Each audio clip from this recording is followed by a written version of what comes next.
What? Uh-oh. Oh, there we go. Hello? I'm in darkness. and What? and Did your I power don't want go off? yeah, it's my phone is at 8% and my power is gone.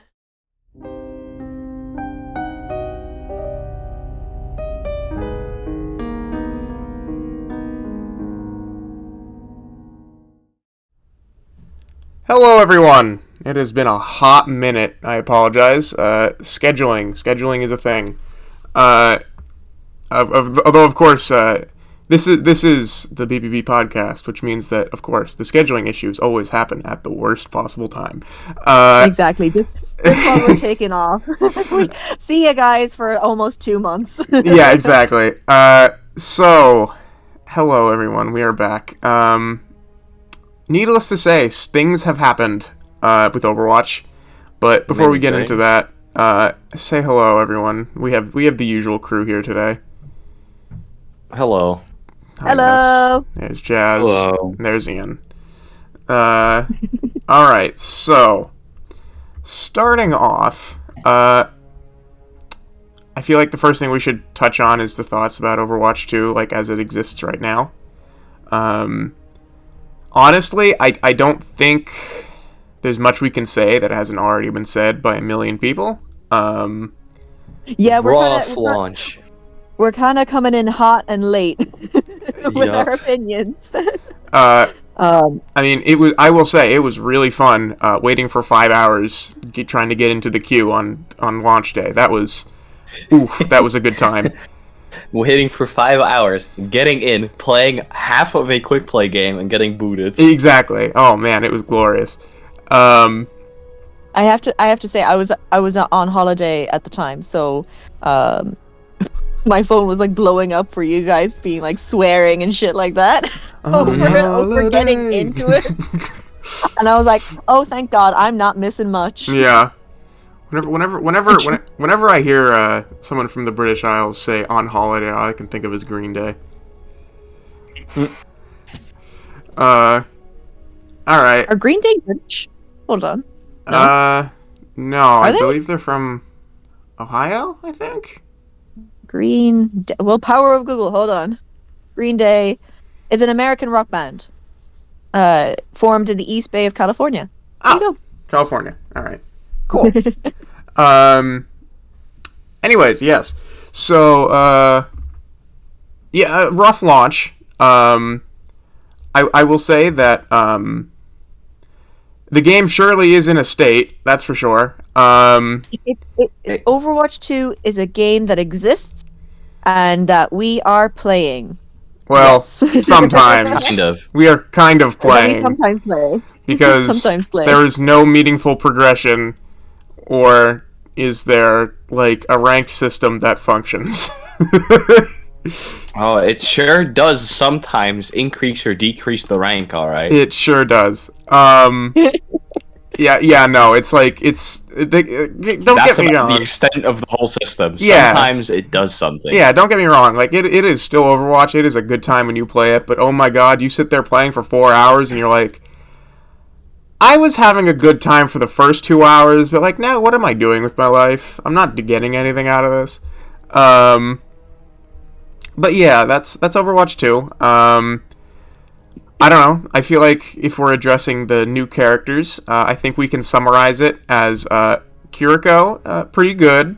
You know, she's pretty good. That the Suzu is redonkulous, and her Swift Step is, in my opinion at least, I think the most broken ability she has. I don't actually think it's the Suzu, but and her ult is hilarious.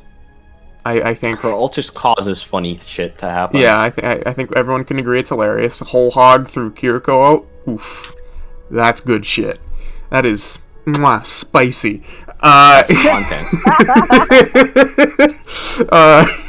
But especially Nano Hog.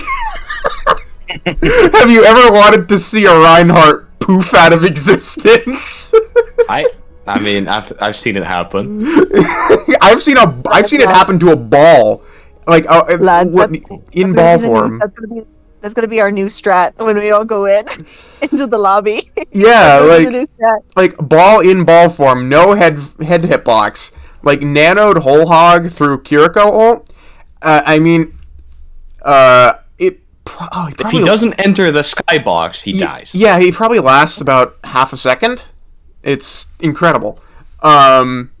Anyway, so yeah, Kiriko's good. Sojourn, oh boy, Sojourn is oh boy. This ends now, smiley face. This ends now. Entire enemy team becomes JFK. Yep. Truly does end now. Yeah, it really does end now. And it's wonderful. She shoots at the enemy tank for 2 seconds, and then has enough charge to instantly murder an enemy squishy. It's wonderful. It's just, man. It's madness. I have to say, it's hilarious watching the Genji mains mauled over the latest nerfs, and then Sojourn is getting away. Sojourn's just getting naughty. They're saying Sojourn didn't just get away with murder. They got away with fucking oh. It's just it's so painful. And less getting away with murder and more got away with genocide. You know what I mean? Pretty much. It's I just got away with crimes against humanity. It's very much. It's kind of giving me. Do you remember when Brig released? Yeah. Yeah, it's like that, but instead of nerfing it instantly, like they attempted to do with Brig on launch, it's like the very first nerf she got was a few weeks later, and she got 50 HP cut off of her shield or something stupid like that, and I kind of sat there and be like, oh, well done, lads. well done. She's terrorizing the entire player base, and this is what she can do. I mean, it's funny, right? It's funny, right? Because I don't know if it's just because everyone, most of the people who played in that alpha were dog shit, but weren't you saying, Ian, that she was not very good in the alpha? I'm trying to remember. It's been so long at this point. Whether it was the alpha or the first or second beta, but I remember at one point Sojourn just wasn't that great. I think it was probably the alpha. No, I remember this very clearly. You said in the alpha she was busted. In the first beta she was dog shit. Oh, right. Second beta she kind of started breaking the game, and now we're here. Okay, right. Yeah, that sounds about right. Right. Okay. Kind of like Junker Queen, except a step earlier in the process, Except they actually handled Junker Queen. Well, yeah, but then they... Well, right, because Junker Queen was busted as hell, and then they nerfed her to garbage, and... Oh, let's see what happens in Season 2. Watch her be OP again. Well, here's the thing, right? It's I was going to get to Junker Queen anyways. Junker Queen is such an interesting hero, because it's this is really blurring the lines between DPS and tank. And support. But in a really superficial way in terms of the DPS, because let's be honest, her DPS isn't that good. And I feel like that's the one thing that they could really buff at this point, because and her sustain, because I think we can all agree that buffing the shout is not the way. That breaks the game, exactly. I think we can agree that is not the way forwards. And her ult is already kind of busted still. Yeah, exactly. So I feel like she's really not good, because her entire viability was reliant on her shout. So yeah, I feel like just buffing the bleed regen and the damage on her gun is probably do it, because right now she doesn't really do much. She kind of sits there and is oh, I sure am an inconvenience. It's not Doomfist levels of I am doing nothing except being a mild inconvenience, but JQ can actually kill you. Yeah, exactly, but it's it's not she's not a raid boss like tanks are supposed to be. So yeah, I think they should buff her big ol' axe. Make it so the wind-up is shorter, or give it a shorter cooldown or something, because her axe feels it's 90% of the time it's just useless. Yeah. You have to get up close, and then everyone sees you coming in, so they scatter, so you're only going to hit one target anyways. Right. So it just doesn't get the utility I think it's supposed to get, which is to get in there, swing it, hit a bunch of people, and get a bunch of bleed going.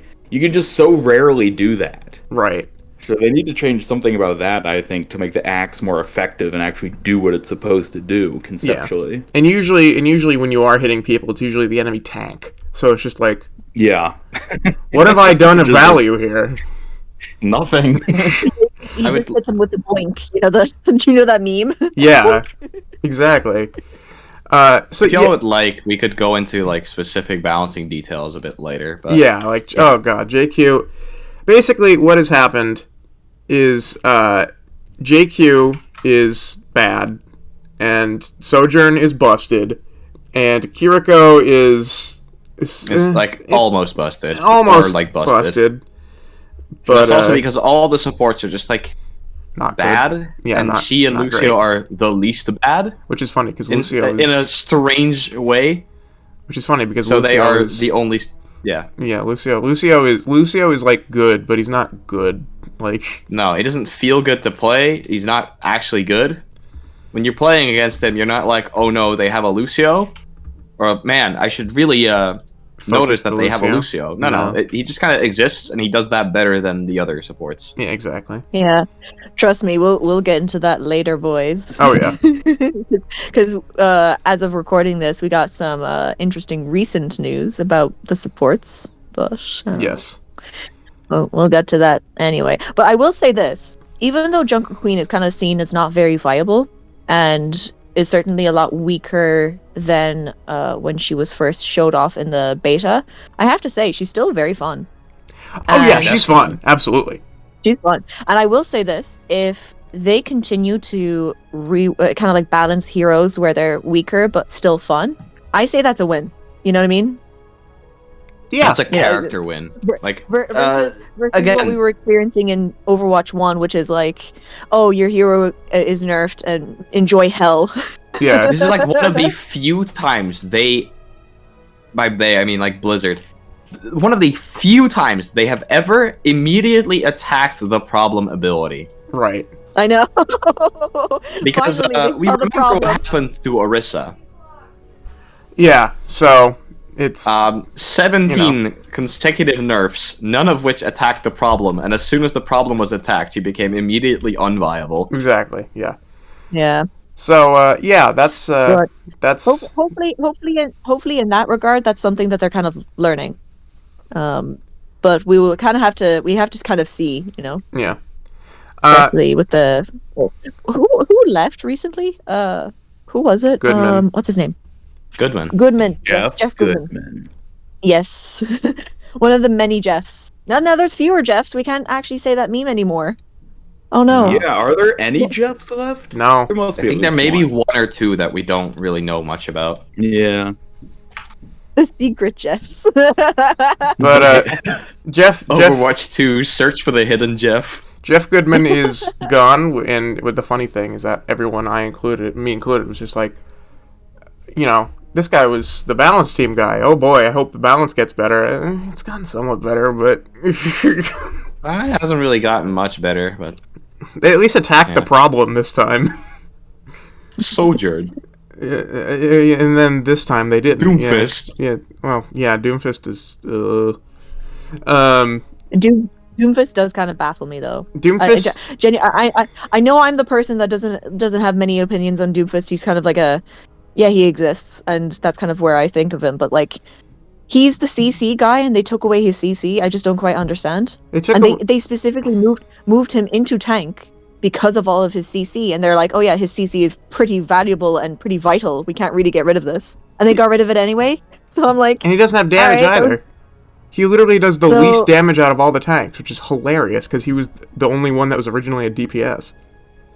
Talk about whiplash. Didn't they mention in that post that he's kind of up? He's like one of the ones that might be changed for next season. Yes, or did I make that up? They specifically mentioned JQ, Doomfist, and did they mention any others? I believe they mentioned Orisa. Oh, and Symmetra. They teased nerfing Sojourn. Yeah. I mean, thank God.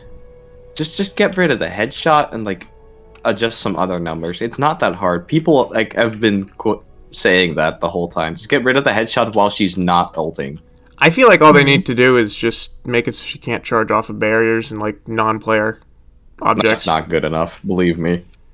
Because I mean, I don't know. I feel like the issue is more how much she has it up rather than the ability to actually hit things and kill them.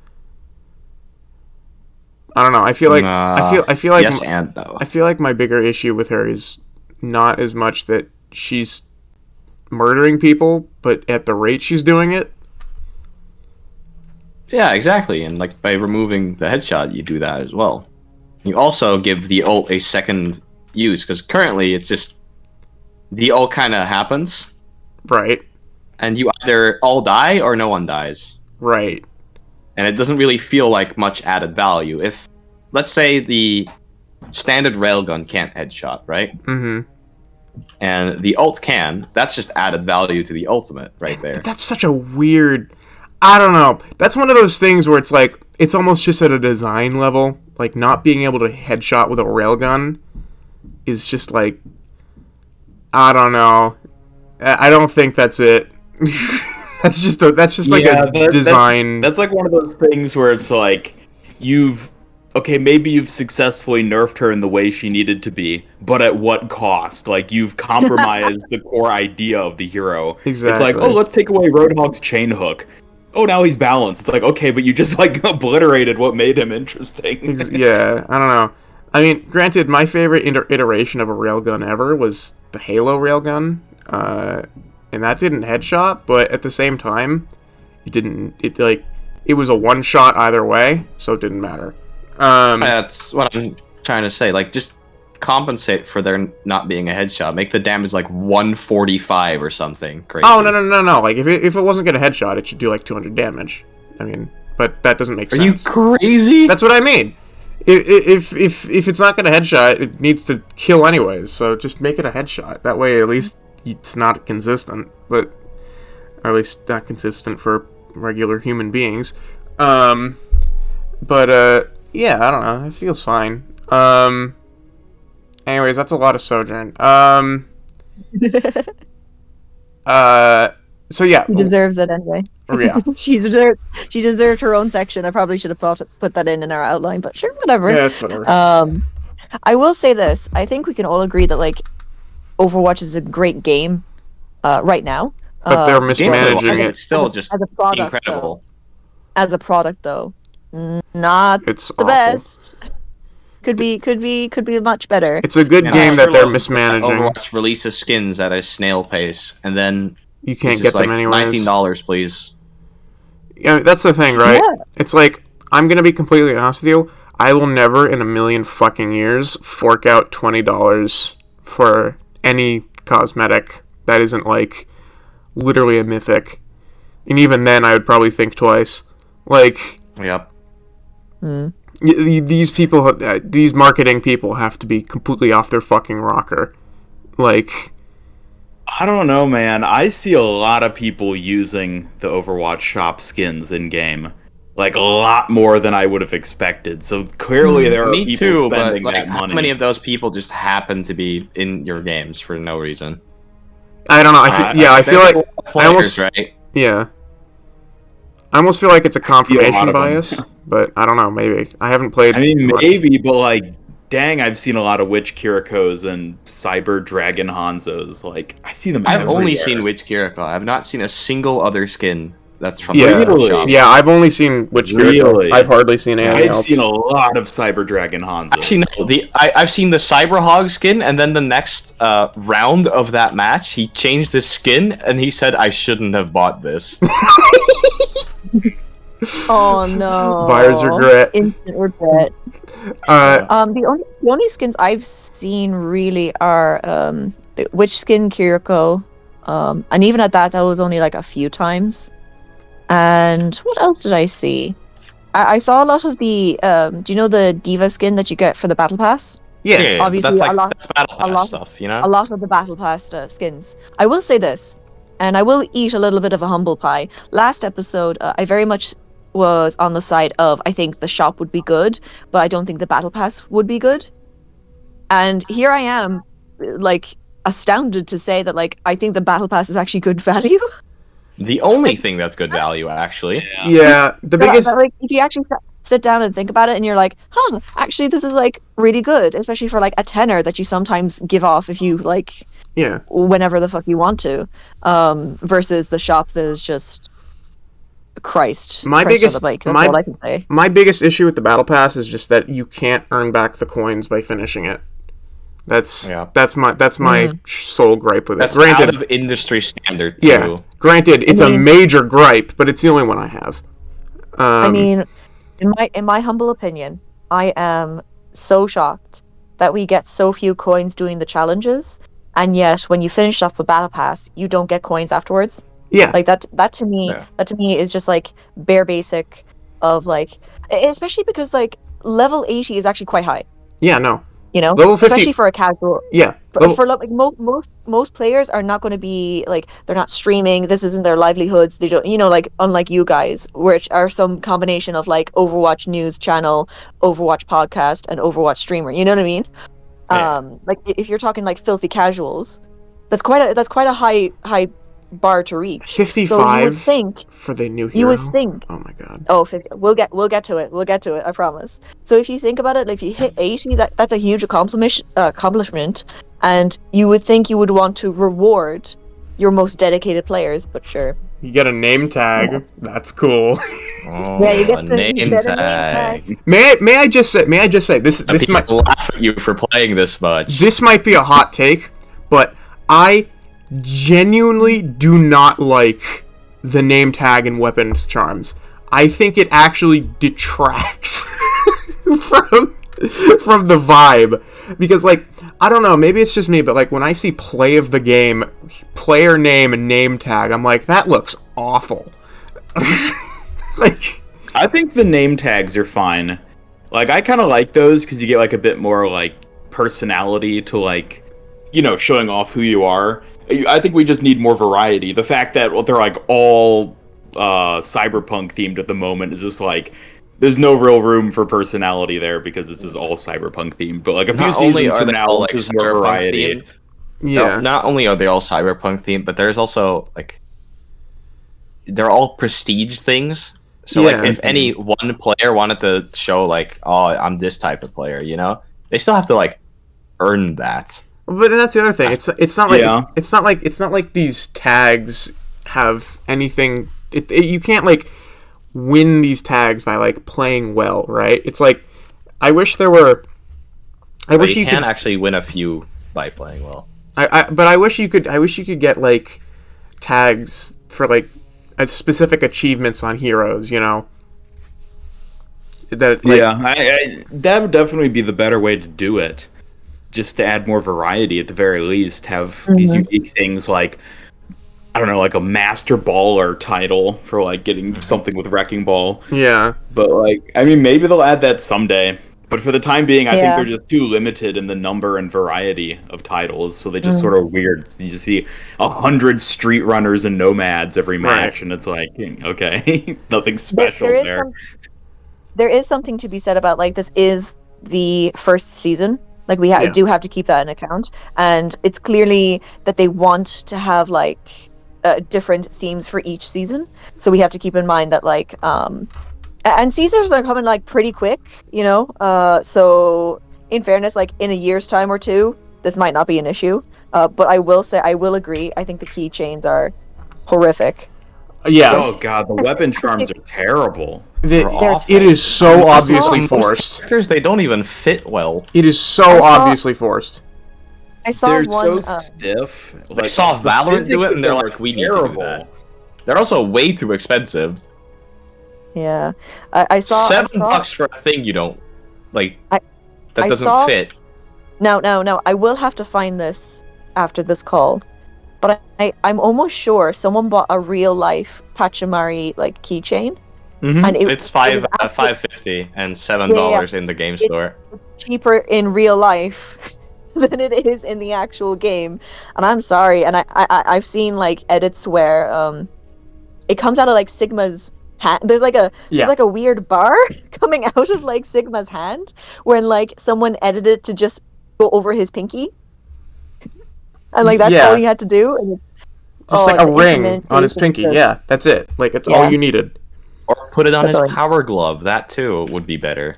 Yeah, I think in those aspects, and then you get into like the skins not being as good as they were, or as detailed or as unique as they were, and it rubs me the wrong way, you know. And I think it's rubbing a lot of people the wrong way. And I think, given what Overwatch 2 has posted recently, I think they do know they kind of fucked up. I mean, they're posting a whole bunch of things like, oh, you can earn X cosmetic for free. Oh, we're gonna release more free cosmetics. I mean, not even that. Like, even the ones you pay for are too much. Just lower the price at this point. And I mean, Yeah, like yeah. lower the price and or give us more ways to earn more coins, and that's literally all you have to do. It's not rocket science, you know. But sure, listen. It is something that I think the community should not let up on. I think we should be really stubborn about this because this is ridiculous. I'm sorry. Like, I know a lot of people might be typing down in the comments being like, Jasmine, this is like, in other games this is usual, but like, unfortunately, this isn't like another game. This is a replacement game that we are all kind of forced with. Yes. So unfortunately, you do have to make a few small concessions rather than like the Mr. Krabs I like money mindset. Yes. You know, you need to be smart about it.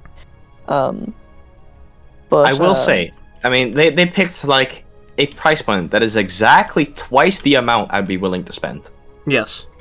on everything, except the rares. They picked the like 4 times the amount I'm willing to spend. Yeah. It's just, I have absolutely no interest in paying that much. And it's like, they're not even, a lot of these, you know, like, the weapon charms are not even interesting. They're just, yeah, it's, I don't know. I don't think I have enough, I don't think we have enough time for me to talk all about how many things I absolutely hate about that shop. But, yeah, we'd be here for ages. Unfortunately, I am glad to say that, like, I think what we're saying currently is not like a hot take. No. Proud to admit. I think everyone kind of knows that this is kind of shit.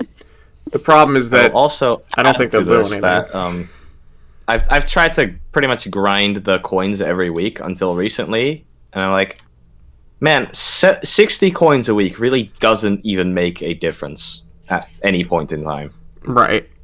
So, like, why even grind them at this point? Didn't someone do a calculation for like how long it would take to unlock all the cosmetics? Yeah, it's 374 years. And that's just the stuff that's Overwatch in players? game currently. It's currently what is unlockable by so- regular buying. And so it's a moving goalpost. Yeah. Because I Christ, think on it a bike. already takes over a year to get a singular legendary skin right now. Jesus. No, I think it's like 8 months that they calculated it out. Who the fuck looked at this and is 7 or like, 8 this is months. reasonable? Who on Yeah. earth? Yeah, we have to remind ourselves that, like, before Overwatch 2 released, they made a post saying, like, yeah, we think the monetization is very fair. Huh? Did a human being look at this? Ooh. John Spector looked at this and thought, that's fine. Like, This is fine. Everything's good. the only like, and this is probably what happened. The only way that like anyone could look at this and think it's fine is like if it's like one of the like semi-human reptilian corporate people, like, and that's Like John Spector. yeah, that's literally it. It's fucking it. Like, nobody else could look at this and think it's reasonable. I liked a barrage. There was a barrage of tweets on like the second week of Overwatch 2, or like the third week of Overwatch 2, when people had their 2 weeks worth of 60 coins, right? Yeah. And I especially liked Frogger's post where he posted a video of like, all right, guys, finally, after 2 weeks of grinding, I can get my new favorite character's voice line. Yeah. Yeah, yep. And then he buys a Roadhog voice line. That's the vibe. Yeah. And like, now damn. I will say this. I don't think it's very cool for people to, harass the devs on Twitter, because unfortunately, and this is like reality. Sometimes the devs really don't have a choice in this. Right. No, That is harass not the their marketing difference. staff instead. Yeah. Everyone go. Please don't actually do this. Everyone go on Twitter and just beat the fuck out of whatever the corporate man is. What's is Spectre on Twitter? Yeah, of course he is. Yeah. Okay. Don't actually do this, but everyone go bother the fuck out of him. Yeah. No, don't. Yeah. Please don't. We do not endorse bullying. We do not endorse bullying. Do as I do, not as I say. The BBB podcast. This podcast is sponsored by violence. Yeah, we will now use our podcast to weaponize, the Overwatch player fan base. We're weaponizing the podcast to get cheaper skins. Yeah. Lads, all 5 of you. All 5 of you go out there and march to the streets. There you go. Yeah, but like, jokes aside, don't do that. You say 5, but we hit 400 viewers on the last video. That's an army. That's a lot of people. That is a lot of people. So 400. What Yeah. did you do last episode? That was like that was Voice lines, right? 400. yeah, we had Proto on, Yeah. and he that'd do it. yeah, and he actually he signal boosted, so we got a ton of people. But Oh, general Overwatch things aside, let's talk about the Halloween event, or like kind of the lack of a Halloween event. Oh man, it was okay. Look, I will I admit. liked I the will mode admit. that they brought out, but Oh, one, it's it so much lasted fun. 2 weeks. I barely noticed it. yeah, like ugh. I will ask. Okay. Out of the way. Do we all agree it was a lot of fun? Oh, the PvE mode the was great. PvE mode was amazing. I wouldn't recommend playing it more than 4 times. Yeah. I wouldn't recommend it- playing it more than whatever makes you satisfied in completing. I completed all the difficulties, and that I was like, yeah, that's good enough. Oh, and all the achievements. Yeah, that I was pretty much the same, and I did a bunch of lore hunting Right. and trying to find new voice lines and stuff like that. Because that was a lot of fun. And But I'm just curious. Do you guys think Overwatch events are now going to be this short, or was this just short because of the launch of Overwatch 2 and just the timing of it? I think it's the Hoping latter. The second one. Yeah. I mean, I suppose when's the next event? I suppose. Season 2. Probably the Christmas event sometime Yeah. in season 2. Yeah, sometime in. Okay, so Christmas next. So they I suppose have what mentioned actually- some changes, like you being able to earn some of the seasonal cosmetics from that event for free by doing things. Oh, They haven't said yeah. what you have to do. It could be as fucking awful as watching 20 hours of the Overwatch League. yeah. Yeah, that's true. It could all be Twitch drops. Is currently going on for the most mid skins possible. R.I.P. to even the European ones, who can't even get those drops. We can, but I can't. not- I can't You get I them. can. I can't. No. No. Actually, can't I don't either. think any of us can because Ian, I believe you're also a brand account. Yeah, No, but if I you can want- set okay, up okay, a side personal account.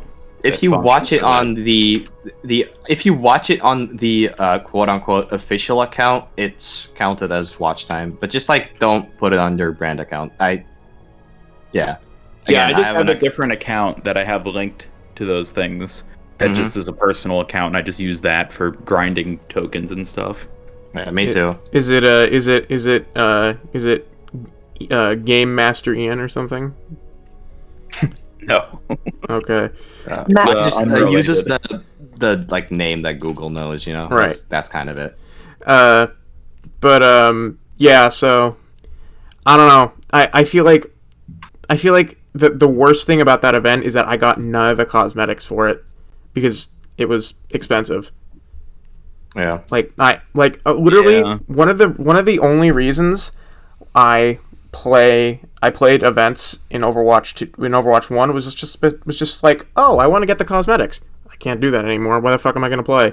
It's not like every... Why would I play specifically during the event? Yeah. If there's if after playing the seasonal game mode, there's nothing else to do. Yeah. The thing is, that's like, it's not like every event has a seasonal game mode.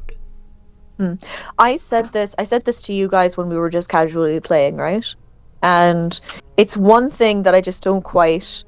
it's kind of like when you reach level 80 and you don't reward people with coins, I'm kind of left questioning as to why. It's one of those kind of type of situations where for the event, throughout the event there was XP weekends where you got extra XP for a certain amount for playing, right?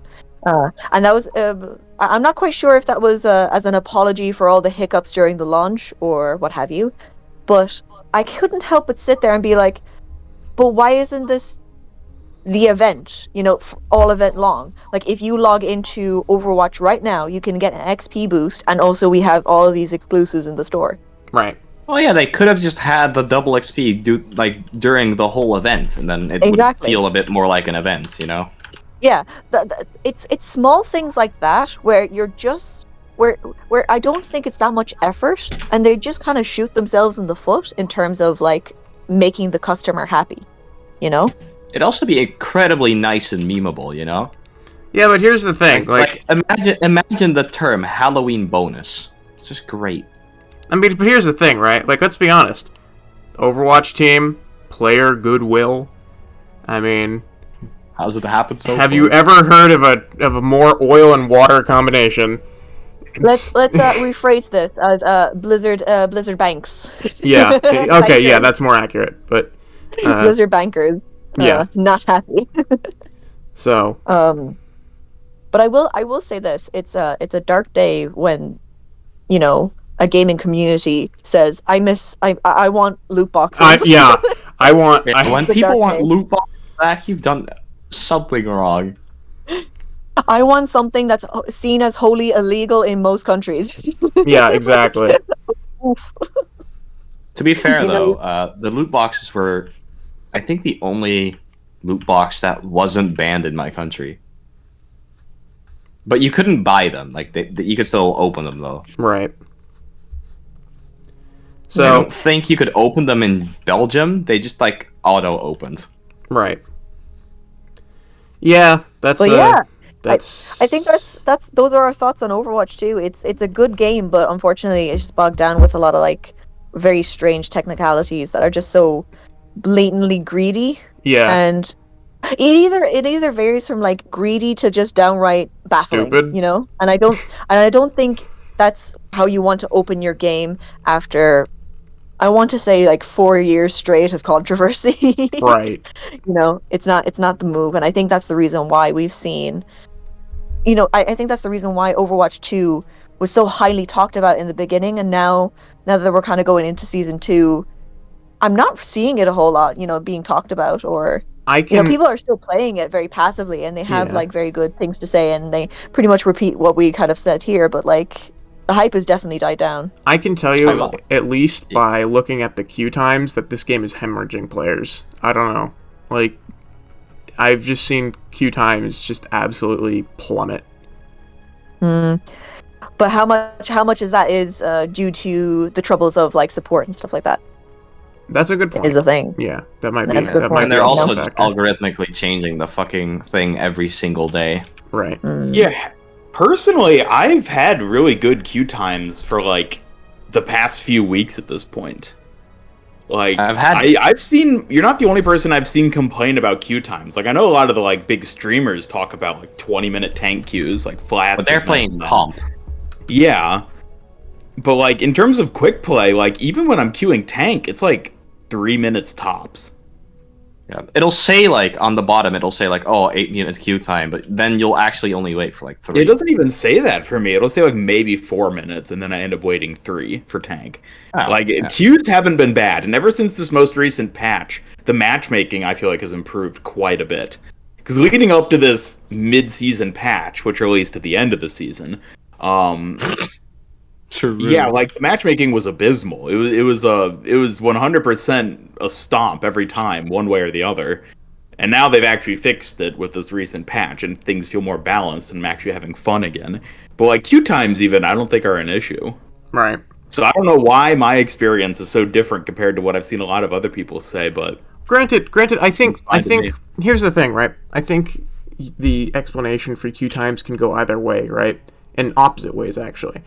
A really long queue time can either say that there's too many people queuing for this role, or there's no one queuing. Or there's just like no human beings queuing in to general. queue with. Yeah.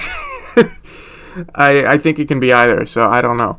What I will say though is I very frequently will just see like the same people over and over again for like 6 matches in a row. That's a problem. I've actually also had this. That's, I mean, if we're getting the top 500 experience where, you know, you're playing with the same, you know, 11 people, or actually except 9 it's more like actually near your rank, you know. Yeah. You know, it's also yeah. That's actually this made me thought about something very interesting because I've had more balanced games in quick play than in comp. Yeah, that makes sense, of course, because there's so few people in comp, probably. I mean, in fairness, that has always been the case for Overwatch. For some odd reason, like quick play is always like lit, and then for comp, it just falls apart. I have no idea. It really is like with comp, it's like a roll of the dice, and then with quick play, it's always like spot on. I don't know why. I still haven't even fully placed. It's just.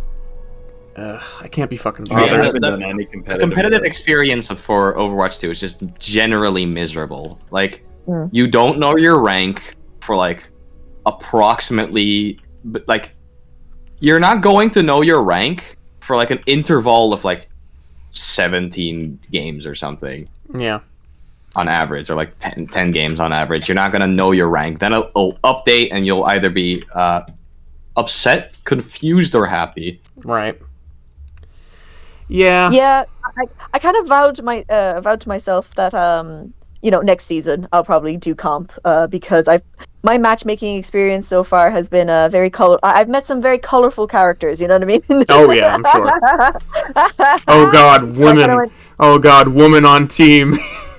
Woman on team. Oh no. Oh no, woman on team, and we lose. Do you know what? Surprisingly enough, no woman on team moments. It's more like I'm either like put up with people who are clearly some type of pro or complete newbies, and that's just okay. There is no in between. All right, I see what you mean. I mean, like people who like. I would be the only one on the payload, and I'd be like a Sombra. You know what I mean? That something ain't right. And there's like three of our tanks are over there because I'd be in like the open mishmash, the fun quick play. Yeah, the one we all want. It's just man. And the payload in general seems to have gotten like more of a back thought at this point. I mean, because the game has become more deathmatchy. Yeah. Like, even in Grandmaster lobbies, which I haven't entered so far, but I have seen streams, like, people will, like, often forget about the payload. Right. Or just, like, not stand on it until a fight is over. Yeah. Well, either way, it'll be interesting to see how you do in comp, Jazz. I will absolutely queue with you, and we'll see what happens. No, Jesus Christ, absolutely not. Why not? PC, bro. Oh right, yeah. Of course. Illegal. By the way, did you see that? Did you see that? There's now aim assist for crossplay and quick play. I did. Yeah. I could not finally play together without having a miserable time in quick play. Yeah. I know. It was low key very miserable. There's a reason why I insisted upon like arcade at the very least. Right. I was like, please, it's tough. I'm trying. Everything. So, I do want to ask, because I know we touched on it in the extras episode. What do you guys think about like the visual clutter of like Overwatch 2? Do you think it's improved from Overwatch 1 or? It's the same. Yeah, I feel like it's similar. the same. Some things are like less obnoxious in your screen, and then other times you play against Zarya on the Halloween icon wall. Oh yeah, there was a genuine strat for Halloween Eichenwald where people would There were play multiple strats actually. would play like Torbjorn and Zarya and Symmetra, and their whole entire goal was literally just to flashbang the enemy. Yeah, people found out that if you have enough silly light emitting abilities on the screen, people will just go blind. Yeah, exactly. On Halloween Eichenwald. Oh bless. I remember we were playing the mode together, and I was put on Sojourn, and because she like her gun explodes, so there's a lot of like flashes while playing Sojourn, and then there was flashes in the event. I was just blind the entire time. I had no idea what I was doing. Now imagine that in comp and taking a teleporter or being nanoed or getting bubbled. Yeah. I definitely it's not a great time. Yeah, I definitely remember do you know like the big climactic moment with Sombra, and it's all like the electricity is going and Reinhardt is getting zapped, and there's the weird orange purple lighting, and then there's hordes of enemies everywhere that are also glowing and then exploding, and then there's Sigma with his giant ball. I had no idea where to look. My poor eyes were like watering. I think after that recording I had a huge headache. Oh no. And I didn't want to say anything because I didn't want to sound like a pussy about it.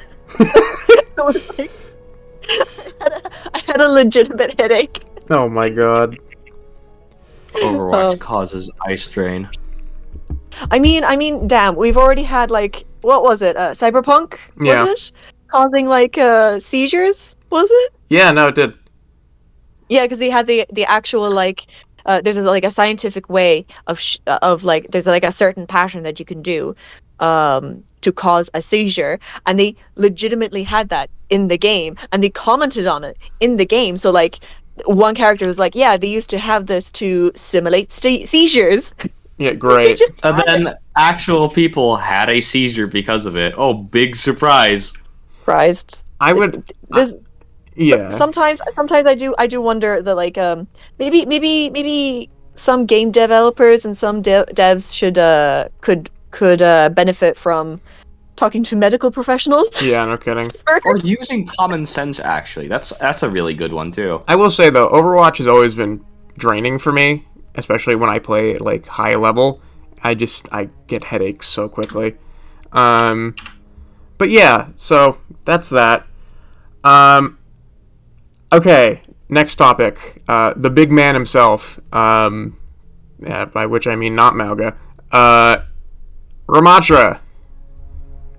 Oh boy. Came out of left field. Everyone was like, oh, it's gonna be Malga this time. And then they're like, oh, it's a he. And they're like, oh, it's Malga this time. He's really cool. Oh, it's Malga this time. He's got he's really big hair. Oh, it's Malga. Who's this guy? And then it's the Storm Rising Omnic. Yeah. What was it again? Null Hector. That's it. Now Can it's I just say that I called it? You like did. A year You ago. know, that video has aged very well. yeah. Well done. Anyways, yeah, Ramatra. Clap for Ian. Ramatra. Ian. Yeah. Ramatra. Ramatra's pretty fucking cool. Yeah, he's pretty cool. Okay, so I won't lie. His voice is it does things to me. It's really good. It's the Really good voice work. It's the same, and the crazy thing is that like you want range. This is the same guy that plays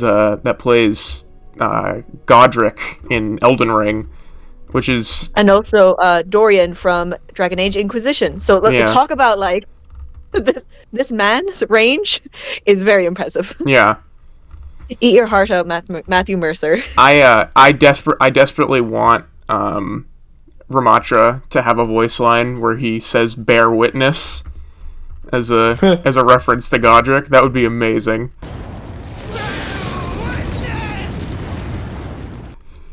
I mean, they've had like Soulsborne kind of references in the game before, so who knows? They had They quite literally have like the Soulsborne thing in Eichenwald, and they put the Bloodborne thing in Halloween Eichenwald. Yeah. Yeah, I remember I was so stressed about the because we were playing it for the very first time, and you guys were like, "Come on, Jasmine, see the thing," and Sigma was chasing me, and I was just too stressed to even notice. So, yep, they have that's true. They do both have the Dark Souls bonfire and the Bloodborne lamp now. So yeah, it's possible. I mean, it's obvious that some people on the dev team like Soulsborne. So, hopefully we can get a Bear Witness line. Anyways, design. Oh, he's cool. Oh, he's cool. There's nothing much to say. Have you heard of the Incredible Hulk? This is him now. Feel old yet? Yeah, like surprise, we figured out the staff character. Yeah, the so-called wizard. The wizard character. The reports ages ago. Yeah. It was Ian. I need a fact check. Was that a Kotaku article or no? Game Informer. Game Informer. Gotcha. It does make the timeline of Overwatch 2's development even weirder because we know Kiriko was there, right. 100% confirmed. We know Ramatra was there, 100% confirmed. So were they just kind of like sitting on these characters for like? Oh, absolutely they were. Absolutely they were. I mean, we know they were sitting on Sojourn for years because she was officially revealed. Yes. And then we didn't see anything of her for 3 years. Yeah. And then her abilities very clearly never changed because her highlight intros are still the same and they still work. Right. Yep. She's been fully playable, as far as we can tell, fully playable, fully designed, model, in-game animations, everything, for 3 years before Overwatch 2 released. Yay. It does make me... It is going to be very curious if they come out and say, kind of like with Junker Queen, if he was specifically made for 5v5, because they did mention it with Kiriko, which I thought was a bit weird, but to be honest, since initially we heard that she had like a different weapon, I chalked it down to like, oh, it's a different version. I would be very interested to find out, if Ramatra was made for 5v5 or he was changed for 5v5. Yeah. It's going to be very interesting.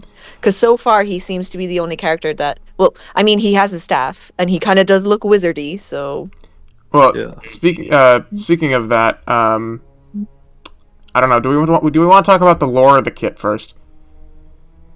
We'll talk about the lore first, since we're going to just in general talking about the design and the hero itself. Alright, so, the lore, what an interesting character. The leader of the second Omnic uprising. This is the big man. Yeah, so everyone has been saying for years, we want the anti-Zen, and we've gotten the anti-Zen. And he's literally Zen's brother, kind of. Yeah, he literally is Shambali, which is wild. Yeah, so. This is a cool character. I mean, honestly, personally at least, I think the biggest reveal is the Omnics are finite. That's really interesting. That has a lot of implications. I do want a little correction there. We actually had known this information since London Calling, because in that comic, one of the Omnics at a rally unfortunately passes away. Yeah. And they actually mention it at their kind of like funeral ceremony. Okay, but let's be honest. Who the fuck read London Calling? I did, and I barely got that information. Yeah, I did too. I was more distracted by the fact that it looked ugly as sin. Nah.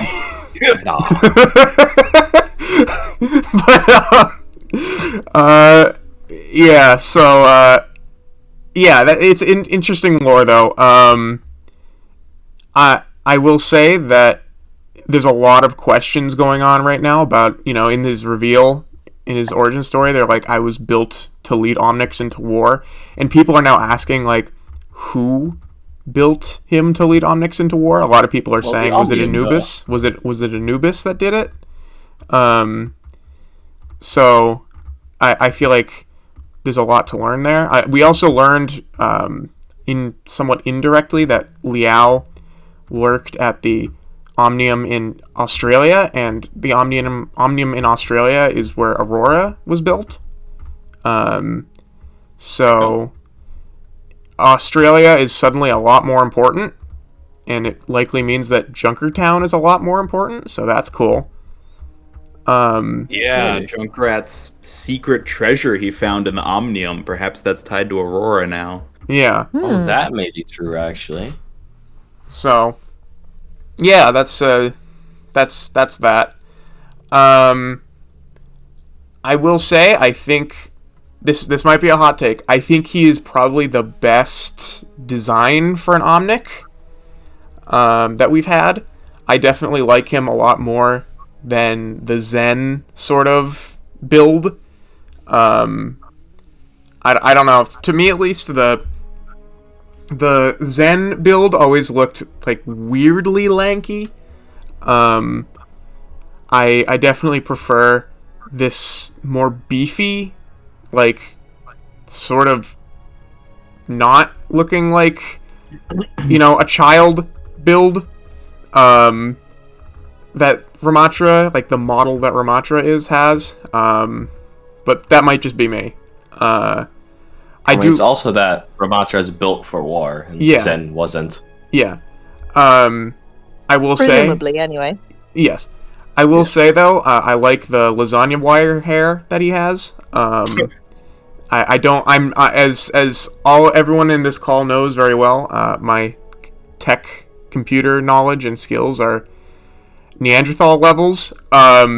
So I simply call it lasagna wires. Because it just has SATA cables fucking flying out of his head. Yeah, because the wires look like lasagna noodles to me. Yeah. They're cool. I like it. I gotta be honest. I think the kind of weird hair that he has is probably the one aspect of the design I'm not crazy about. Mainly because here's the thing. I understand what they're trying to go for, but I look at it and I'm like, oh, he has like seat belts duct taped to his head. A little bit, but it's a little bit seatbelty. Like, I understand what they're going for, and I think in the artwork it looks very cool, and I think it comes out in the desired effect. But when you actually look at it from the screenshots, granted, from the screenshots that we have so far, they kind of look a bit like what you strap on when you're going into a car. Right. Yeah, the renders we've seen thus far do seem a bit weird in that regard. The way the hair sort of is portrayed out. I wonder if they have physics. Seem like there's some odd ringing to it. I wonder if they have physics. Probably. Yeah. I imagine it would. Lucio's hair has physics. It's like a weird mixture of, like, specifically those kid seatbelts. You know, like when a kid is like in their little I don't know what it's called. Booster seat. Yeah, exactly. And their little booster seat, and you put them on, and they have like a special seatbelt. Right. And mixed with that, very specifically with the Lion King, when he like puts the leaves on, right, to like mimic a mane. It's like a weird mishmash between those two, and I just can't unsee it. I will admit, in the artwork, it looks very, very good. I will say I do find it funny that now this happened with Echo, this happened with Sojourn, this happened with Kiriko, this happened with Junker Queen. Now it's happening with Ramatra. Oh god, it's so funny. Every single time there's a new one, I just see so many people like commenting like, why isn't this as good as the Sigma one? And I'm like, you people crazy? Like, how do you it's that, a peaked in high school sort of thing. It's just like, they simply not gonna relive perfection like Sigma's trailer. It's gonna, they might do it someday, but it's gonna be a while. Yeah.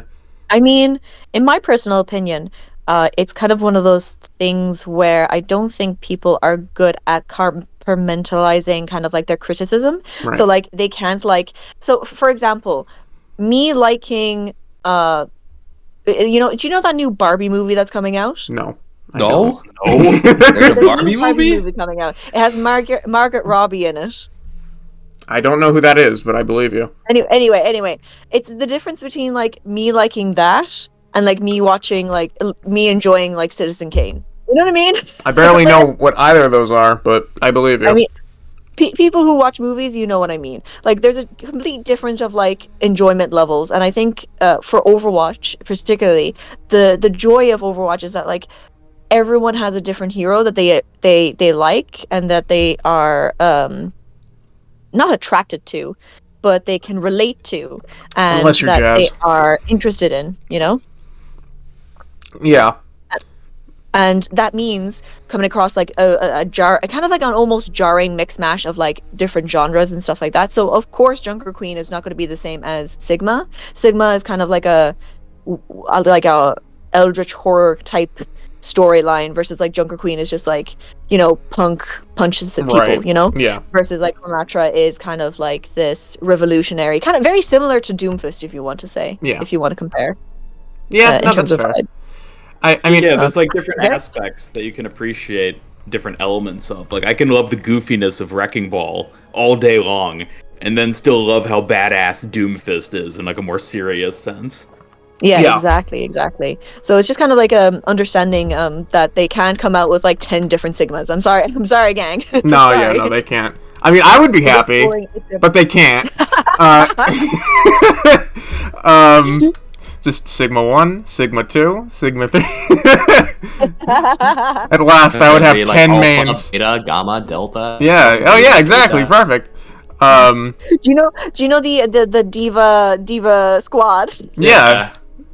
It's just That, but with Sigma. it's just like 10 crazy Dutch dudes. It's Yeah.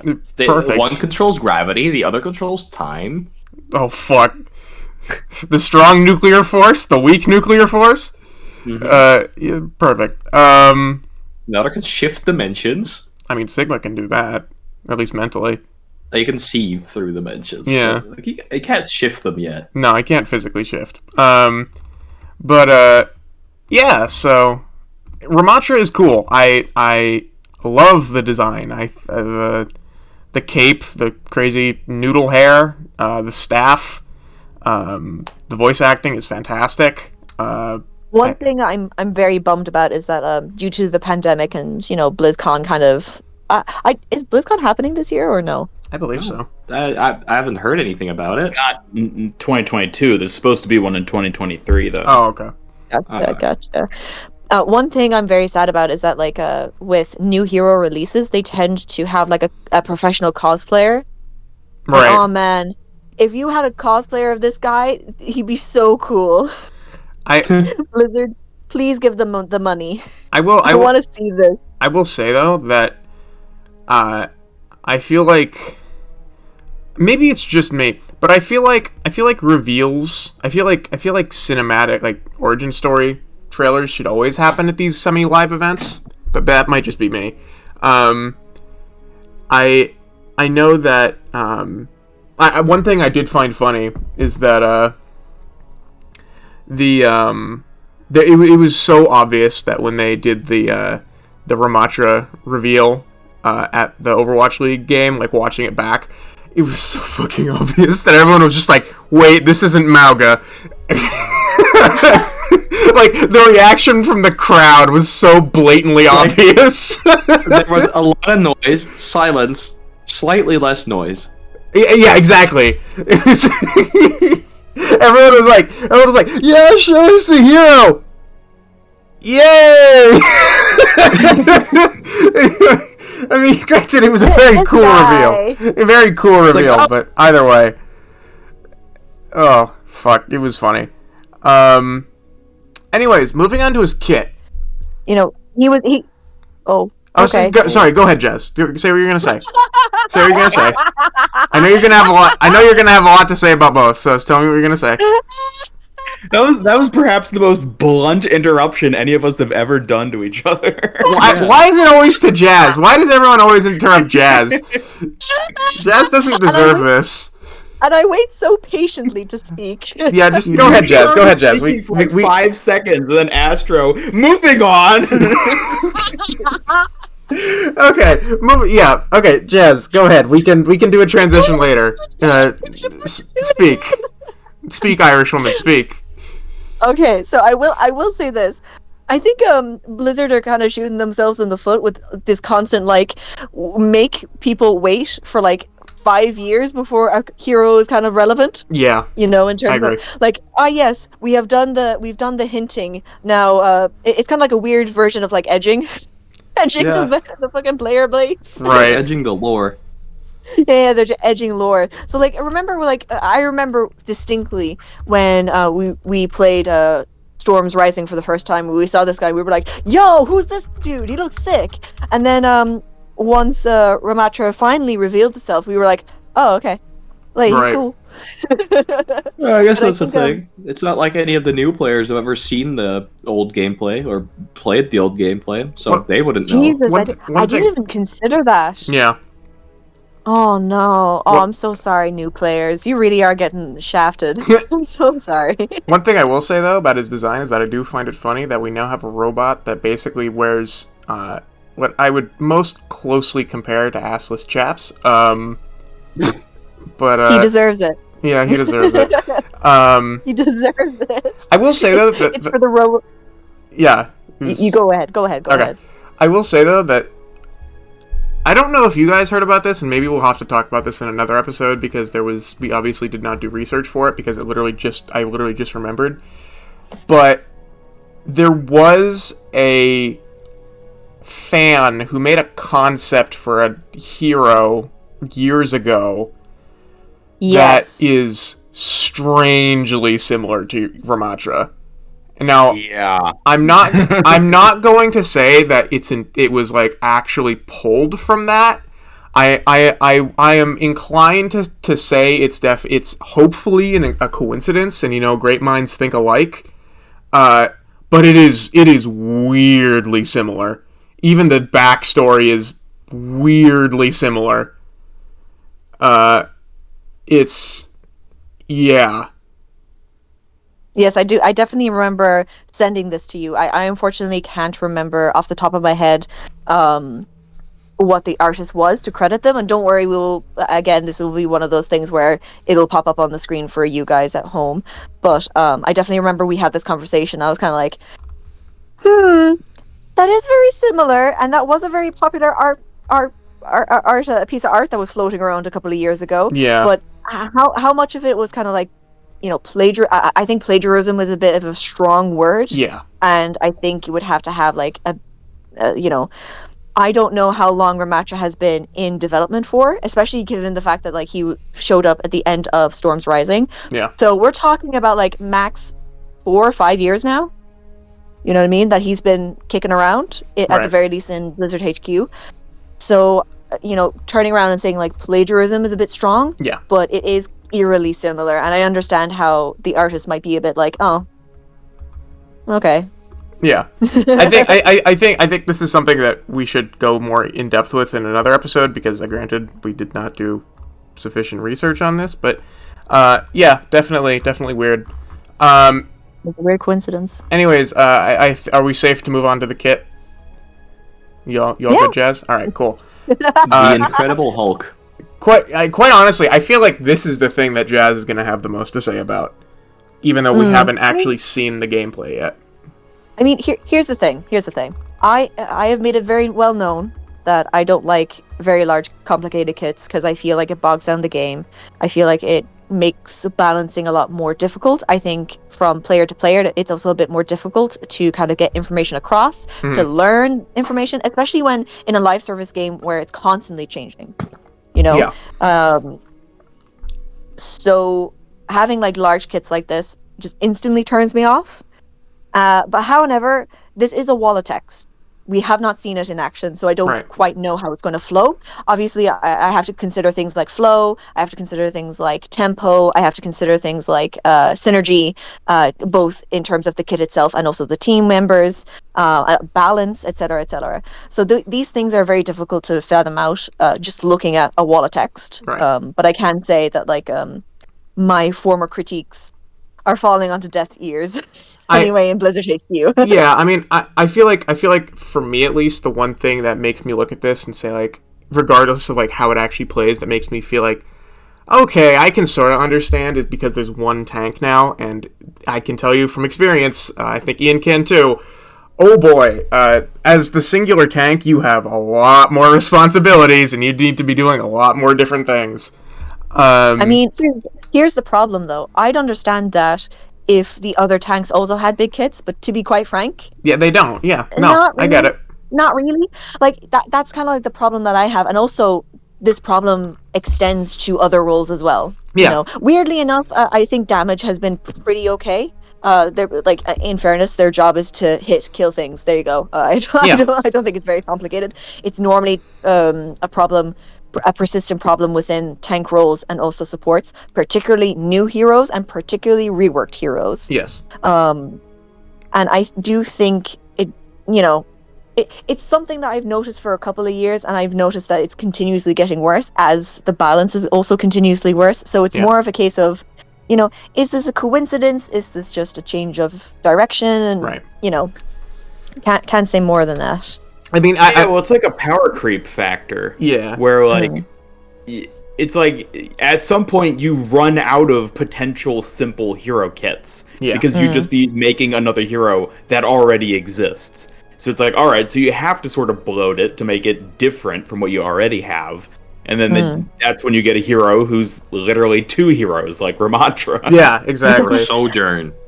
Which is just Soldier, Widow, and Tracer in one character. And on top of that, the heroes that we got, the original heroes, they have been in development for like how many years? Yeah. Versus like the couple of months rollout that each of the DLC heroes kind of get.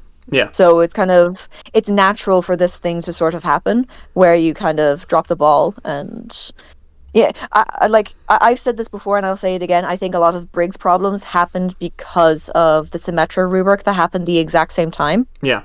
And I think it was a case of like she just kind of flew under their radar, and which is why she caused so many issues, and the reason why they were just so underprepared for how broken she was. I mean, because I think they had like 3 different hero reworks. If memory serves, it was Sim, Torb, Mercy, and Brig. Yeah, roughly around the same time. One of them worked really well. Yeah, one of them Sim, clearly.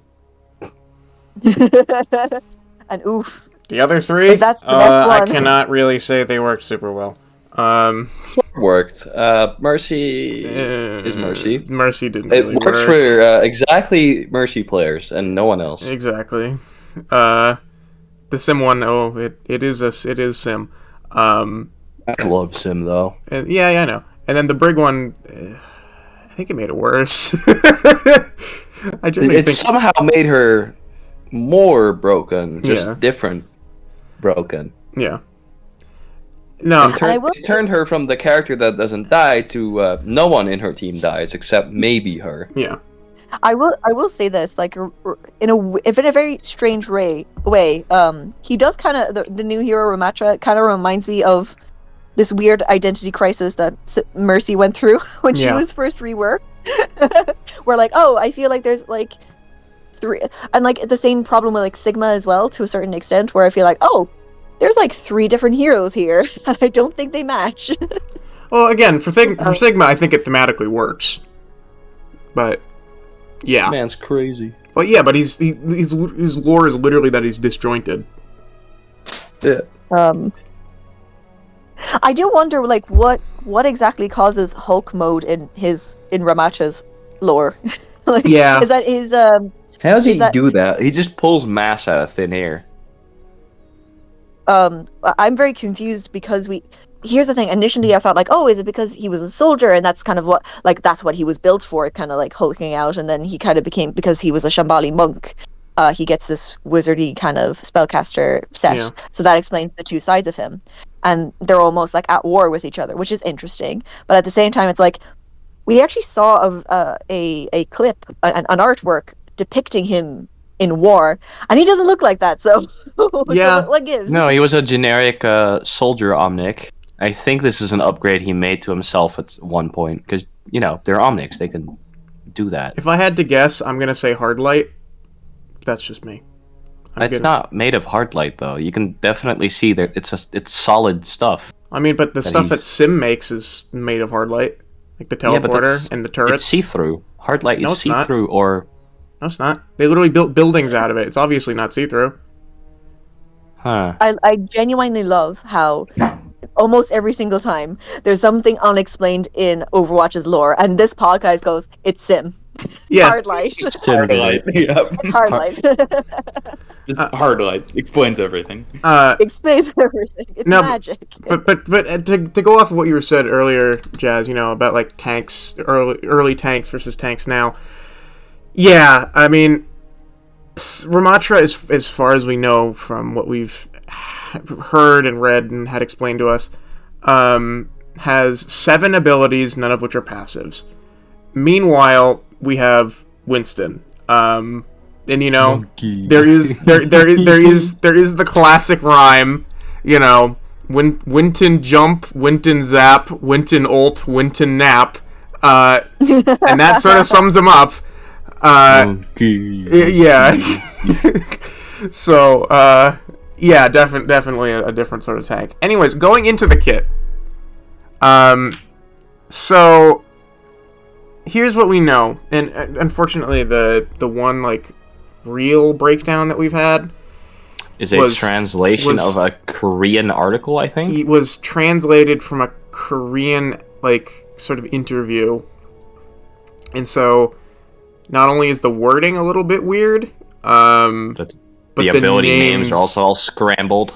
They're just awful. They're fucking awful names. At least in English, they're awful names. They just read horribly. Except maybe the Primary Fire. The Primary Fire is actually a really cool name. The Void Accelerator. That is a cool name. That might actually just be the name for it. Yeah, that might actually just end up being the name for it. I hope that ends up being the name for it, because that's a really cool name. Yes, so this is his Primary Fire. And his secondary fire, apparently, based on what this is saying. Void Accelerator would be the weapon, and primary and secondary fire would be under that same name, of course. Yeah. At least that's maybe what this is hinting at. I don't know. Maybe probably because they're not abilities; they're just primary and secondary fire. Well, granted, no. Sigma is hyperspheres and experimental barrier. But those are different parts of the thing. But that's what I'm saying. I'm wondering if it's not quite translated correctly, but we'll see. Like Sim's weapon, has the primary and the secondary. Yeah. They don't have a specific name. That's true. Yeah, but we'll see. Actually, it did happen for Hog. They did name the secondary fire. They named it Scrap Ball. Yeah. So let's go over this. Void Accelerator fires a projectile that advances in a certain shape. This is what I mean by the translation being weird. What does that even mean? What does it mean to advance in a certain shape? Yeah. I'm not sure. Can I advance in a certain shape? Hard light. No, Jazz, it's not hard light. It is hard light, I'm telling you. What I'm wondering is if it means that it fires projectiles in a certain pattern, or maybe it just fires star-shaped projectiles. That's also possible. Yeah, I mean, based on the image that we have, it looks like a beam, which is weird. So I don't know. Yeah, I think the only thing we can really latch onto for the left click is just the word projectile. Fires a projectile. Yeah. Everything else is too jarbled. We can't deduce what it means. We just have to know it's a projectile. Yeah. Alright, right click. Create a barrier at the target location. So, this is interesting, because what this sounds like is that it's almost like a more targeted Orisa barrier. Yeah, it almost sounds like experimental barrier, except there's no transition. There's no projectile period. It literally just appears where you place it. Yeah. So, yeah. Right. like a May wall kind of thing. Yeah, more like a May wall. But it's a barrier. But it's a barrier. So yeah, the E ability, that's a name. This is what I really don't hope is translated correctly. The Vortex of Gluttony. Yeah, I don't think that's correct. Please tell me that's not the name. Launch nanospheres. I guess we're just launching orbs at this point. Yeah, what I'm thinking... orb. It explodes on... Also, I guess it explodes, that means damage. Right, because I think they're just... We've seen the visual for this ability. It's like that big... dare I say vortex that he creates around enemies. The big purple cylinder. Purple cylinder, yeah. Yeah. And I don't think it's well described in this article here. At least the visual is not well described there. Yeah. But like, what it supposedly does is it explodes on contact with the ground, or you explode if you contact the ground. We don't know. Creates a damaging force field. Enemies within the force field are pulled to the ground, very specific, and movement speed in this area is slowed. This almost just sounds like a better disruption shot. Yeah, it just sounds like disruption shot with more stuff in it. Yeah. It's just more complex disruptor shot. So that's cool, I guess. I can see why this is here. I get the feeling that, maybe this is just me, I get the feeling that flying heroes are gonna be more of a thing going forwards, because I feel like it's something that a lot of people like. Yeah, that was an interesting thing I was thinking about as well. Like, because there's like, what, 3 heroes who consistently can be airborne? Yeah. Mercy, Pharah, and Echo? Well, those that have specifically abilities made to fly, you know? Dare I say, Genji, Doomfist... Ball. Lucio. Well, like, are you going to use this ability on a Doomfist or a Genji? I would on Doomfist slow them more than to ground them. Well, to ground and slow Genji is a really good way to counter him. Consider the following in. Consider the following in. You're swinging in his ball, and you're just like... You're trying to pile drive, and suddenly you're on the floor and can't pile drive. Or even better, you're not even trying to pile drive. You're like swinging in, and you're just pulled to the ground, and now you can't do anything. Yeah, I mean, I guess the other question is, like, would that break the tether for Wrecking Ball? I would imagine it would. Doomfist's punch stuns you out of the tether? I don't think it would. If it's already connected, I don't think it disconnects. Oh, right. Then, like, what would that do? It would pull you just, like, downwards, and then you'd swing and, like, pull out of it? And slow you. It would, you couldn't get momentum again. You couldn't get in fireball mode. Yeah. Because it would just mess with your momentum, I guess. Yeah. Yeah.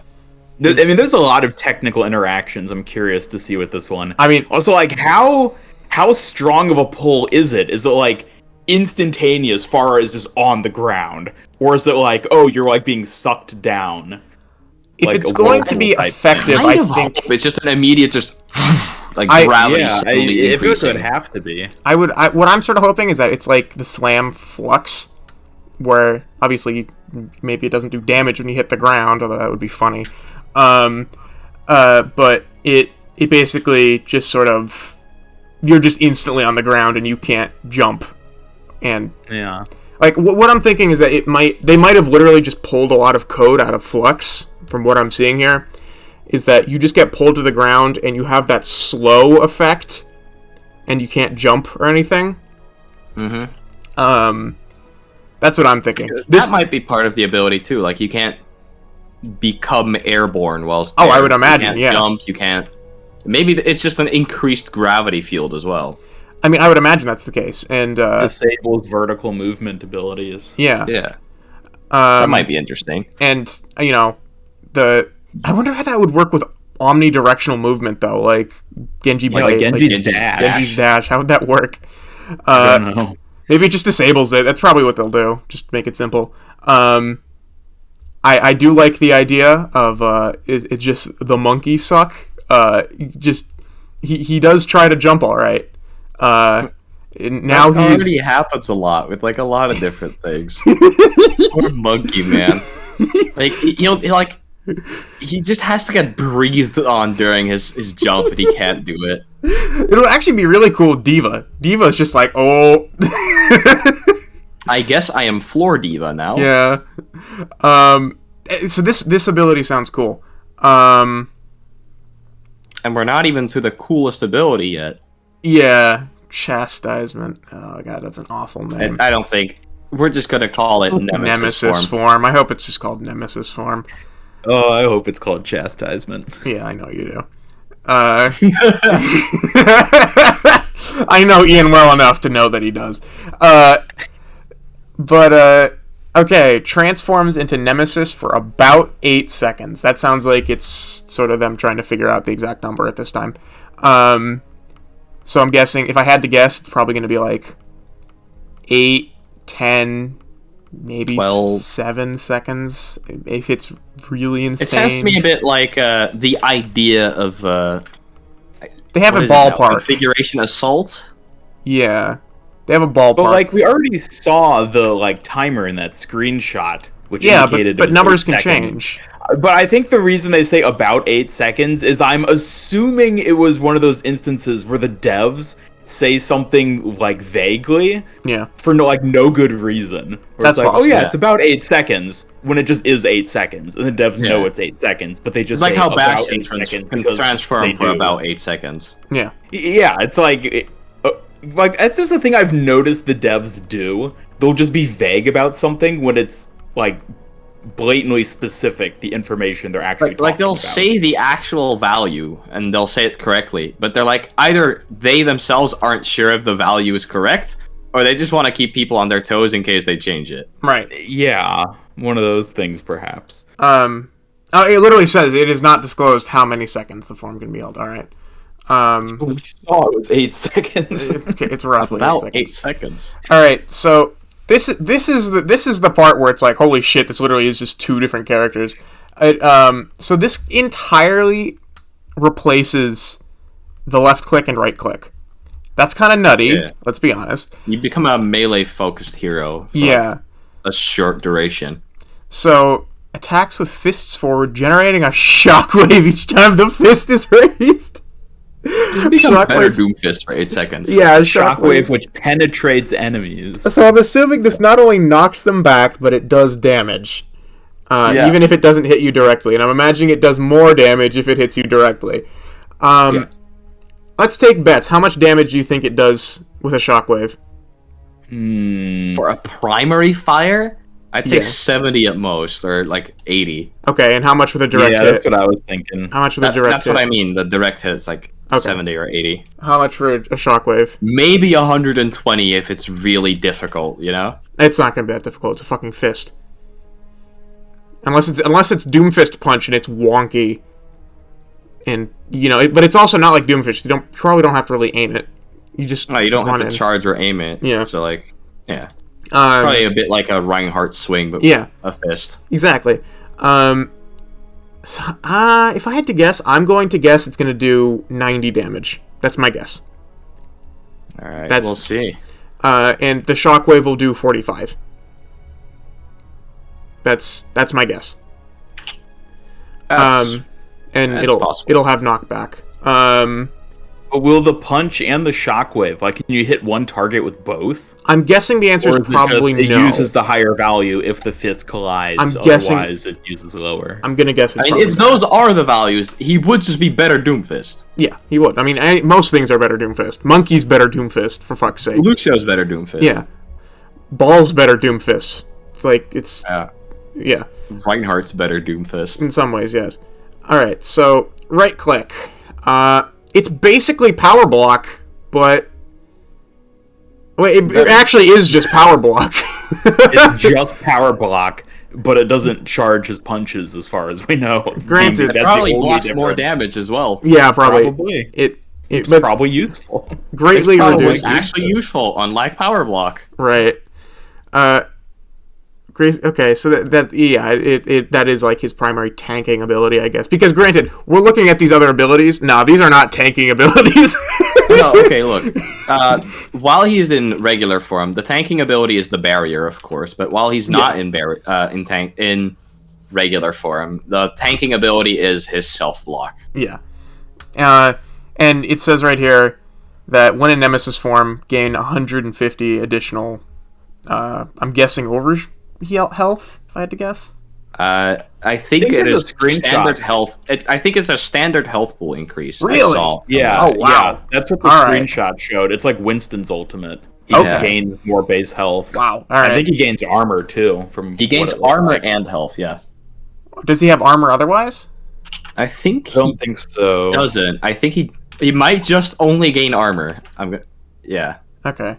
So if I had to guess, we'll probably have like 450 health normally. That's my guess. I think he has. Yeah, it says right here. Increases total from 450 Yeah, 450 to 600. There it is. Yeah. Okay. Wow. Okay, so he becomes a big boy. Yeah. All right, and then the ultimate is the worst name. Destruction. Destruction. That's it. Automatically switches to Nemesis form. Now here's the question, right? If you activate it while in Nemesis form, will it just reset the timer? I had to guess. It's I think it's kind of like how Terra Surge activates Fortify for you. Right. Okay. Creating an energy zone around it. Enemies within the energy zone take continuous damage. Oh man, this is so funny. Wait. Creates an energy zone. Enemies within the energy zone take damage. The duration is maintained as long as you deal damage to enemies in the energy zone. Okay, so I have a really, really funny... Okay, so what if you put Ramatra on the payload? Or, even crazier, what if you put Ramatra in a Symmetra teleporter? Yeah, what if you just throw him into the enemy team? Like, he's just that's what I'm thinking. It's like, this plus Lucio equals team kill. Like, no, but would he be able to move during it? Oh yeah, he can. Of course he can. He can move, yeah. Oh god. If you just speed boost him, granted, speed boost has a cap. Please, Blizzard, get rid of it. There's no point. Please. There's no point. Either way, you like, here's the thing. Imagine this. Lucio speed boost, Kiriko ult, destruction. Well, that's only 75 increase, and Lucio I know. amp it up is 70. Oh no, I'm saying without the amp it up. Oh. Right, yeah, that is just a 55% boosted motherfucker that is going to move faster than your team, follow you with an aura around him that damages you, and the ult lasts the entire duration that he damages you. And he has faster punches and shorter cooldowns. He can, this is fucking hell. Yeah, sounds like a lot of fun. So I don't know. Ramatra sounds like my kind of guy. He's it's just complete utter carnage. So this ultimate, like, I guess it'll depend how much damage it actually does. Right. Like, if it's just like, I don't know, like 50 damage a second, something like really low, then like it might not even be that bad. But I do kind of like the idea of like the only way to escape this ultimate is to kill him. Is to run or kill him. If he's with Lucio, you cannot run away. Okay, that's like a tracer. Like, so you just have to kill him, and I love that. That was kind of the idea of Terra Surge, but she can't move during Terra He's the actual fucking juggernaut. Holy shit. Move, bitch. Get out the way. It's just... Oh, God. This is what should have been called Carnage, not the axe. Yeah, so also, if he switches to Nemesis form, presumably he still has the purple cylinder vortex. Yeah. So you can't even fly away from him. No. If he uses that, fly away and sucks you down and keeps damaging you. Like, I could just see it now, like the Mercy tries to fly away, you just suck her down and punch her in the face. Here, try to super jump out now, dumbass. Oh boy, I will say though that the console players will love this. Just like Pharah, they don't have to aim to kill the enemy team now. No, like we're talking about the vortex in just the context of like Ramatra alone. Whoa! You just imagine, just pull the enemy down in front of, like, I don't know, a tracer bomb or something like that, Just depending on how big the AoE on the pull down is, right? Like how far it goes upwards. You could just pull a Pharah down I imagine and then punch her in the head. I imagine it would have to be like almost an indefinite, like a sim up and down. Yeah, And like a 'cause cylinder. otherwise, like, what's the point? If it Yeah. has a vertical cap, that just like defeats the entire intention of the ability. Yeah, Mhm. it's sort of like Meteor Strike. Oh boy, it is. This guy sounds hilarious, and I cannot wait to play him. Yeah, this is some fuckery. I don't know. I don't know. We got anything else to talk about? Oh, the support reworks. Support reworks. That's just in season 2 they're gonna do a whole lot more balance changes. Again, they wanted seasons to feel a lot more different from each other. Right. So they are kind of delaying balance changes until then. Right. Which sucks because Which the sucks. ones they made were dog shit. Also, Yes. somehow Junkrat was nerfed before Sojourn. And that was the only one they gave no explanation for. Like, what did Junkrat do? Piss off a Who had dev. an issue with Junkrat? No, I think a dev was fucking like spawn camped by Aquamarine Overwatch exactly. like that's the only explanation. And they didn't give an explanation. Usually they give explanations for their changes. It was just like, no, changing it. All right. That's also the only one that wasn't in like the rumors, and then they changed it. Yeah. It's like, why do it? Like no one had an issue with Junkrat. I don't know. I want to believe that there's a rational reason for it, but you know, do we really have faith in the Overwatch balance team at this point? It's also one of those changes. It's like it's not gonna change his viability at all. It's just No. annoying. It's just inconvenient. It's just, yeah. I don't like changes like that, where it's like, this isn't even going to affect the viability. It just makes the hero worse. It just makes him a bit worse. But like in an area that's not ever gonna come up, and when it does come up, it'll piss you off. Exactly. Let's be completely honest. Who looks at Junkrat's kit and is like, yes, the you know, The trap deployment is pissing me off. no, like who looks at like Junkrat's, you know, the kit and goes like, the core of this is the trap. Nobody. Nobody with any brain looks at this and goes like, yes, his entire Trap is clearly the core part of the kit. Yeah. I mean, how else is he going to get those combos off? It's just, what the fuck? I do not understand. Yeah. So fun. I don't know. Do we want to talk about what we think they might do? I mean, Do we have any clue look, what they if they're might gonna do? change supports, like actually just make them Fun. fun. Don't Make just speak fun numbers again. again. Like they have numbers. In fact, some of them have higher numbers than some DPS characters. Just make their kits work this time. Yeah. It's just, Have them focus on their utility or like what they are supposed to do for a team. You know, that's also. I'll also make it a bit more obvious what a character is supposed to do. People still don't know what Kiriko is supposed to do. yeah. You know, I don't know You know, either. With Soldier, it's like, okay, yeah, it's pretty obvious what you have to do. It's shoot the bad guys. You know? Yes. And then you have Lucio. It's like, all right, stay close to your team, I guess. But you can also kill the enemy. Right. It's like, okay, well, there's already like 2 choices. Right. And then with Kiriko, it's like, okay, so you can do like 9 different things at any one point in time, and all of them cause your team to die. Right. Yeah. I don't know. I don't know. They also said that they're looking into who else? Did they say any specific supports?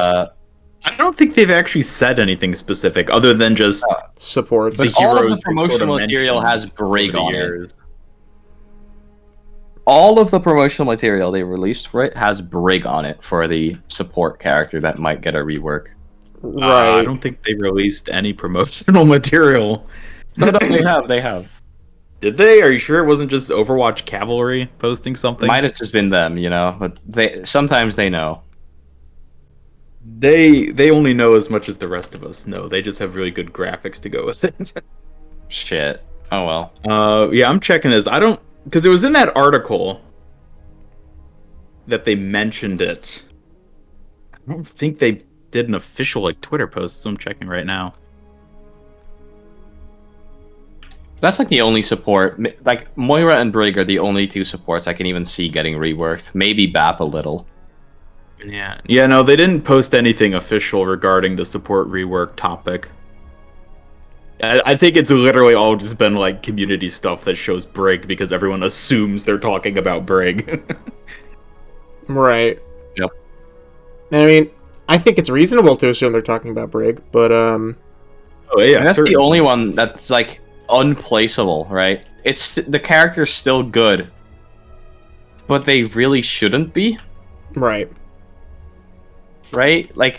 They've done everything in their power to make the character dog shit, and it's still not dog shit, but it's also not even remotely fun sometimes. Right. What does Brig do? Do you feel like you're doing something? No. No. Are you doing something? Yes, you Yeah. are quite literally preventing your team from dying. You are quite literally running the game. Yeah. Yeah. You are actually the main character when playing Brig, but you don't notice that. Yeah. Yeah. Man.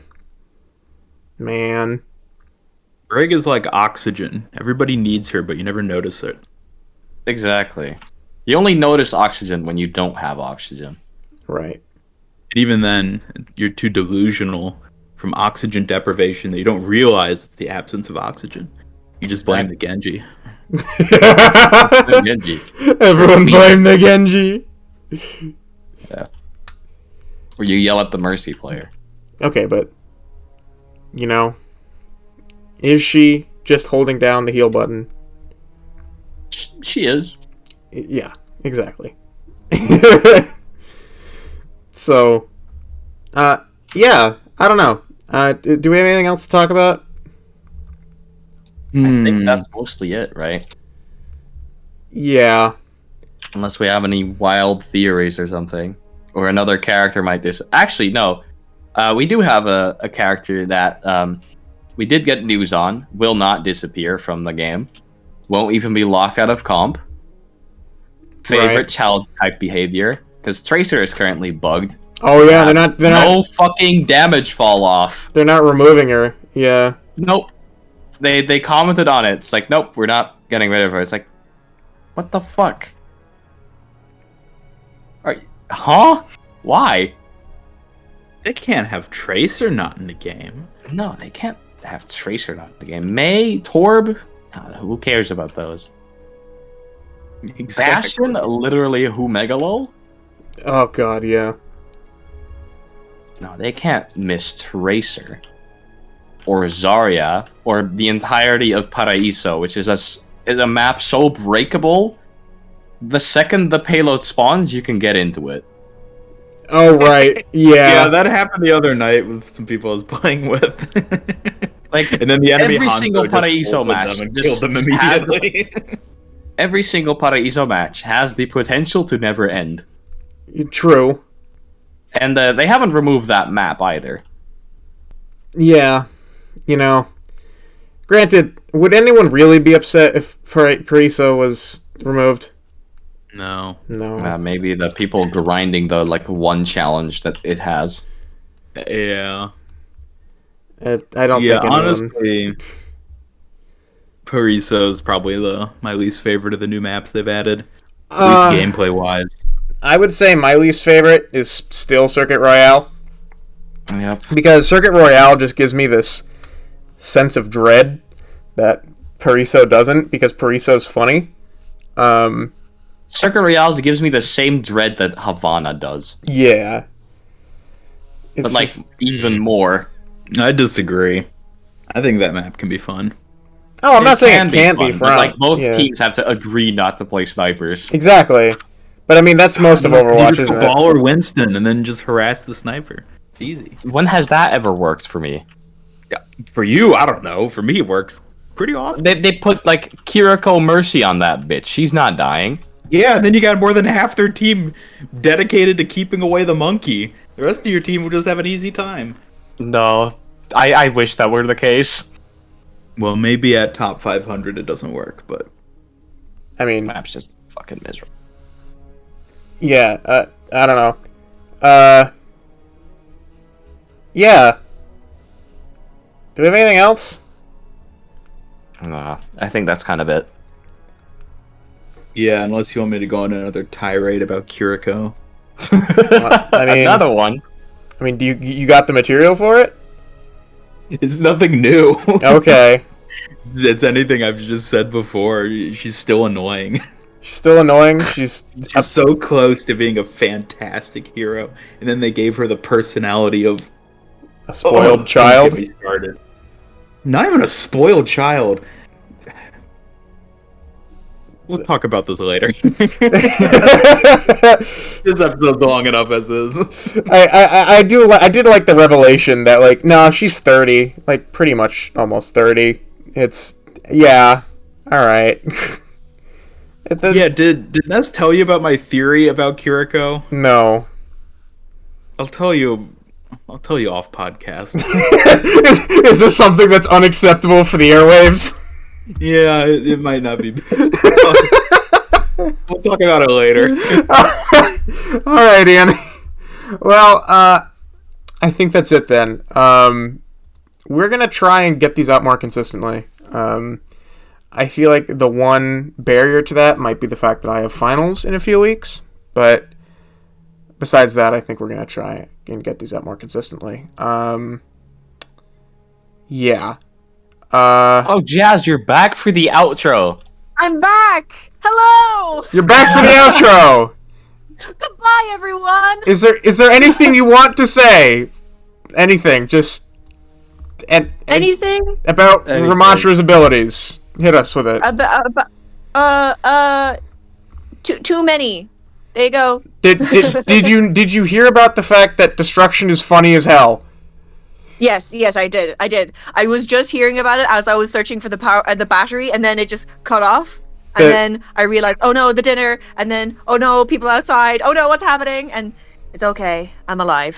Yeah, Wow, so the power back. Goodness. The power came back. excellent. Anyways, So, and I checked outside as well, and it's all lit up, so we're good. all right. Well, that's good. We don't have to do the outro without Jazz. Yay! Anyways, so yes, we're gonna try and get these out more consistently. I apologize. Scheduling is a bitch. Just, I don't know. It sure is a thing. Next time, I think we're probably gonna talk about. Oh, I don't know what. I mean, it's I probably think going to be... Well, actually, will it be Season 2 next time? No. It should. Knowing our rate, yeah, probably. I would. Let me look at this. Okay. The shade of it all. Okay. Also, weather is also a factor, apparently. Yeah, weather is a as you guys factor. know, I live in it's Ireland, man. It's stormy. What can I say? 16 days is the next season. 16 days. You Yeah, it know should be what? close to that time. I feel like we might, if we just record on, like, I don't know, the 10th or something. That could be funny. I love how we're sorting out schedules right here, right now, in the outro. You know. Yeah, we are. We're sorting- Hopefully we can record before that, but scheduling is weird. Anyways, Weird. I think that's it. Do we have any closing remarks? I would say that I am very excited for Ramatra. This guy looks hella fun, very funny. Yeah, definitely. I'm excited to see what the Season 2 theme is.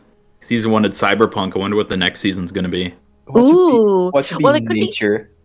Ooh, could be Nature. nature. And then they release Ramatra, least natural fucking thing on Earth. But you could make a sick tree out of him. You know. You could make an Ent out of him. That'd be sick. They did it with Orisa, like a wood spirit. An There's Ent a skin good for idea. him. Yeah. So Blizzard, hire us just so we can sit in a corner and just give you ideas. yeah, there you go. The idea people. Yeah.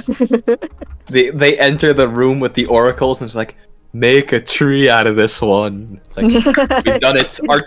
Our team get on it. Wait, It'd be rad. are we the new Michael Chu? Are we the ones they come to in Yeah, the basement? They keep in the basement. There's like, do you have lore yet? Yes, a lot. Good. What are those dudes in Marvel? Those dudes with the big heads. They have glowing eyes.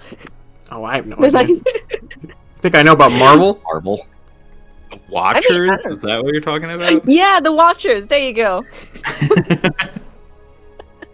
That's our position in the Blizzard Entertainment. Okay. Anyway, bye everyone. I think that's it. Ness, you know what time it is. No. Well, finish your game before you release it, Smile. Very Ooh. Bye, everyone. topical. All right. Very Goodbye. topical. Goodbye.